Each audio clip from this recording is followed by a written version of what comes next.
우선 1-1 정치와 법부터 말씀드리도록 하겠습니다. 정치의 의미는 두 가지가 있는데 좁은 의미의 정치와 넓은 의미의 정치가 있습니다.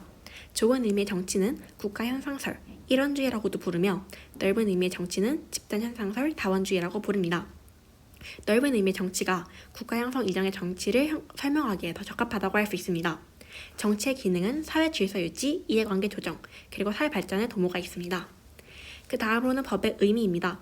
법은 국가가 제정한 사회 규범으로 도덕과 다르게 강제성이 있다는 것이 특징입니다. 법의 이념은 세 가지가 있는데 정의, 합목적성, 법적 안정성이 있습니다. 정의는 법이 실현하고자 하는 궁극적 목표이며 본질적 내용이 평등입니다. 합목적성은 국가가 지향하는 목적에 법이 부합한다는 것이며 시대에 따라 조금씩 다른데 근대에서는 개인의 자유 보장을 추구하였다면 현대에서는 개인의 이익과 공공 권리를 조화시키는 것이 목적입니다. 그 다음으로는 법적 안정성입니다. 법적 안정성은 개인의 사회생활이 법을 통해서 안정적으로 보호되는 것을 말하는데요.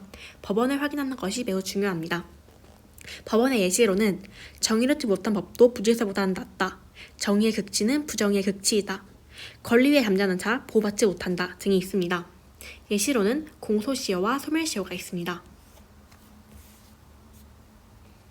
그 다음으로는 민주주의의 의미와 발전 과정입니다. 민주주의는 시민 다수의 뜻에 따라 국가의 의사를 결정하는 정치 형태이며 발전 과정은 고대 아테네 그리고 시민혁명과 근대 민주주의, 현대 민주주의가 있습니다. 고대 아테네 민주주의는 모든 사람들이 모든 시민이 참여하는 건데요. 이때 이 시민에는 성인 남자 중 자유민만 해당됩니다.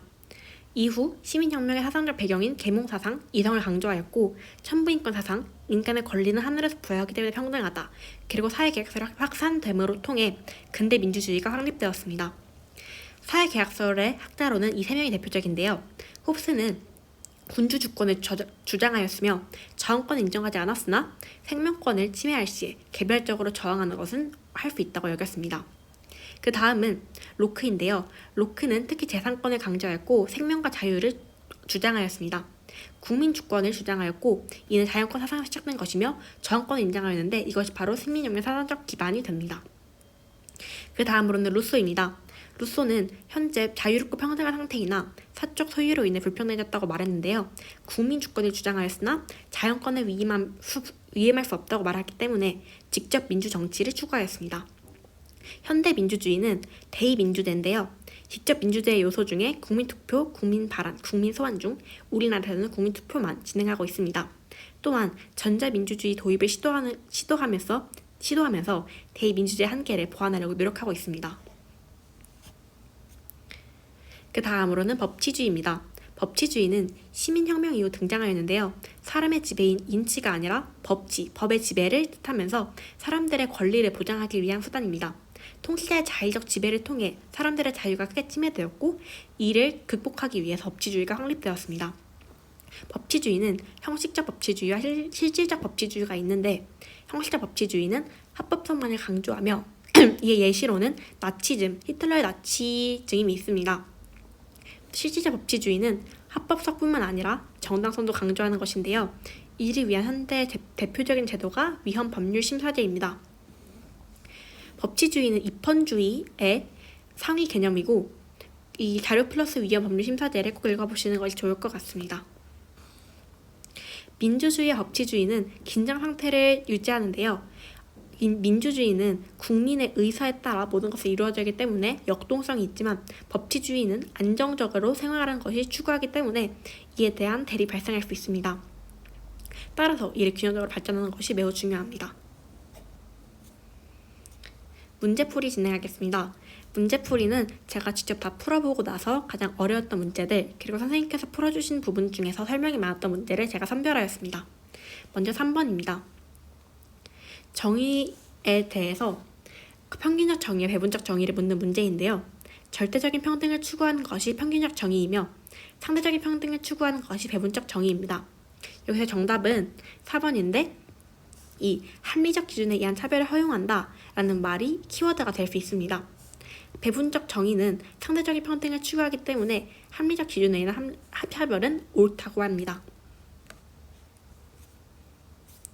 그 다음으로는 5번입니다. 5번은 사회계약론자들의 주장을 정리한 것인데요. 자연 상태의 키워드를 통해 어떤 학자인지 알 수 있습니다. 만인에 대한 투쟁은 홉스가 주장한 것이며 사적 소유로 인해 불평등해진 사회를 말한 것은 루소입니다. 또한 평화로우나 권리가 침해될 수 있는 불안 상태를 말한 것은 로크입니다. 여기서 정답은 1번부터 보도록 하겠습니다. 1번 A. 홉스는 왕권 시설을 옹호한 것이 아니라 군주 주권론을 옹호하였습니다. B는 지금 루소인데요. 루소는 입헌 군주제를 옹호한 것이 아니라 직접민주정을 옹호하였습니다. 루소는 자연권을 위임할 수 없다고 보기 때문에 직접적으로 모두가 자신의 주권을 실현해야 한다고 보았습니다. 세 번째 C는 로크인데요. 로크는 주권을 모두 양도한다고 보지 않았고 이를 주장한 것은 A. 홉스입니다. 정답은 5번인데 아까 말씀드렸듯이 B는 C와 달리 데이제를 부정적으로 보았습니다. 루소는 데이즈가 아니라 직접 민주정을 옹호하였고 4번을 건너뛰었는데 4번은 A는 B와 달리가 아니라 B는 A와 달리 주권이 국민에게 있다고 보았다라고 해야 할 것 같습니다. 그 다음으로는 6번입니다. 고대 아테네 민주정치는 민회와 평의회라는 이 키워드를 통해 알 수 있고 고대 아테네 민주정치의 의의로 가장 적절한 것은 시민이 자기 지배 원리를 실현하였다. 다른 의미로 말해서 치자와 피치자의 동일성을 추구하였다라고 할 수 있습니다. 제가 이 문제를 틀렸던 이유는 5번 선택해서인데요. 이 모든 사회 구성원이 아니라 시민만, 자유민중, 성인 남성만 정치에 참여할 수 있었다는 것이 이 편지가 틀린 이유가 될 수 있을 것 같아요. 그 다음으로는 4번입니다. 4번 갑과 을을 찾아볼 건데요. 갑은 자연 상태를 자연법이 지배하는 평화로운 상태로 보았다. 공동체를 망가뜨리기 위해 막아야 한다라는 것. 이러한 키워드를 통해 갑이 로크라는 것을 알 수 있겠네요. 그 다음으로 을은 자연 상태를 자유롭고 평등하다고 보았는데 사유재산의 격차로 인한 불평등의 심화로 인해 평화를 위협받을 수 있다고 생각한 것은 루소입니다. 이것의 정답은 1번. 1번은 선거에 기반을 둔 데이제를 선호하였어요. 로크는 데이제를 선호하였고 루소는 직접 민주정을 추구하였다는 것이 다시 한번 드러나고요. 제가 4번의 발표를 쳐놓은 이유는 제가 이 선정에 깔렸기 때문인데 을과 갈리 갑이 아니라 두 사람 모두 다 국가 권력의 정당성이 국민의 동의로부터 유래해야 한다고 보았습니다.